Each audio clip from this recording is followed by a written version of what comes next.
नमस्कार, स्वागत है आपका आर्या न्यूज में। मैं हूं आपके साथ सुमन पाल। यूक्रेन के मसले को लेकर ही संकट काफी गहरा गया है। इस बीच ही यूक्रेन के राष्ट्रपति वोलोडिमीर को भी कहना है कि उन्होंने रूस के ही राष्ट्रपति व्लादिमीर पुतिन को फोन करने का प्रयास किया, लेकिन कोई प्रतिक्रिया नहीं दी गई। यूक्रेन के नेता जेलेंस्की ने कहा है कि उन्होंने रूसी राष्ट्रपति पुतिन के साथ एक फोन कॉल की शुरुआत की, लेकिन क्रेमलिन से उन्हें कोई प्रतिक्रिया नहीं मिली। एसोसिएट के प्रेस के मुताबिक कहा जा रहा है कि रूस के बढ़ते खतरे के बीच ही यूक्रेन के राष्ट्रपति शांति की गुहार लगा रहे हैं। हालांकि उनका मानना है कि रूसी राष्ट्रपति व्लादिमीर पुतिन उनकी अपील को स्वीकार नहीं करेंगे। बुधवार देर रात को ही राष्ट्र के नाम पर एक भावनात्मक संबोधन में यूक्रेन राष्ट्रपति ने ही रूस के दावों को खारिज कर दिया है। उनका देश रूस के लिए खतरा है।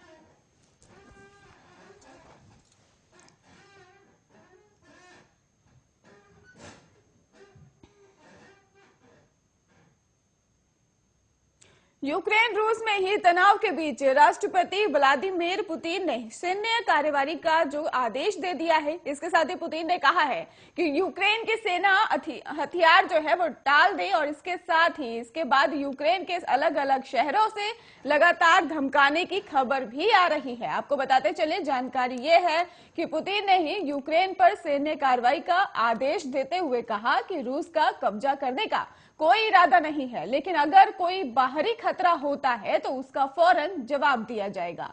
इसके साथ ही रूस ने ही यूक्रेन से लगी सीमा के पास करीब 2 लाख जवानों को तैनात किया है। इधर यूक्रेन की राजधानी कीव में ही धमाके की कई आवाज सुनी जा रही है।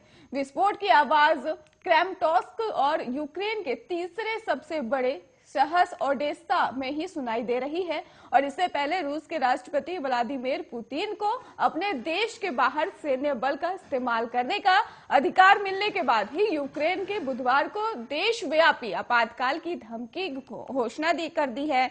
और इस बीच ही आपको बताते चले कि पश्चिमी देशों ने ही रूस के खिलाफ कई प्रतिबंधों की घोषणा की और मॉस्को के यूक्रेन में मौजूद अपने दूतावास परिसर को भी खाली कर वहां से राजनयिक कर्मियों को निकाल दिया। यूक्रेन के सांसदों ने ही देशव्यापी आपातकाल लगाने के राष्ट्रपति वोलोदिमीर जेलेंस्की के आदेश को ही मंजूरी दे दी है, जो गुरुवार से शुरू होकर 30 दिन तक लागू रहेगा।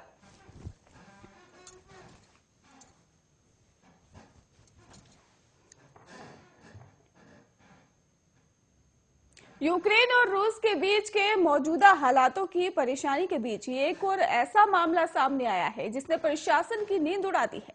बताते चले, यूक्रेन की संसद और सैन्य, सरकारी और बैंकिंग वेबसाइटों पर एक बार फिर साइबर अटैक हुआ है। साइबर सिक्योरिटी रिसर्च ने कहा है कि अज्ञात हमलावरों ने विनाशकारी मेलवेयर से ही सैकड़ों कंप्यूटरों को निशाना बना लिया है। अधिकारियों ने लंबे समय से कहा कि किसी भी रूसी सैन्य घुसपैठ के साथ या उससे पहले यूक्रेन पर साइबर अटैक हो सकता है। वहीं विशेषज्ञों का कहना है कि ये घटनाएं दिखाती हैं कि रूस किस तरह से दुनिया की आक्रामक से निपटने के लिए ही साइबर अटैक का इस्तेमाल करता है। ये 2 दशक रूसी प्लेबुक का ही हिस्सा है। आपको बताते चले कि ESET का रिसर्च लैब ने यह कहा है कि उसने बुधवार को ही यूक्रेन में सैकड़ों मशीनों पर मेलवेयर के एक नए डेटा वाइपिंग पीस का ही पता लगाया। हालांकि अभी तक ये स्पष्ट नहीं हो पाया है कि इस साइबर अटैक से कितने नेटवर्क प्रभावित हुए।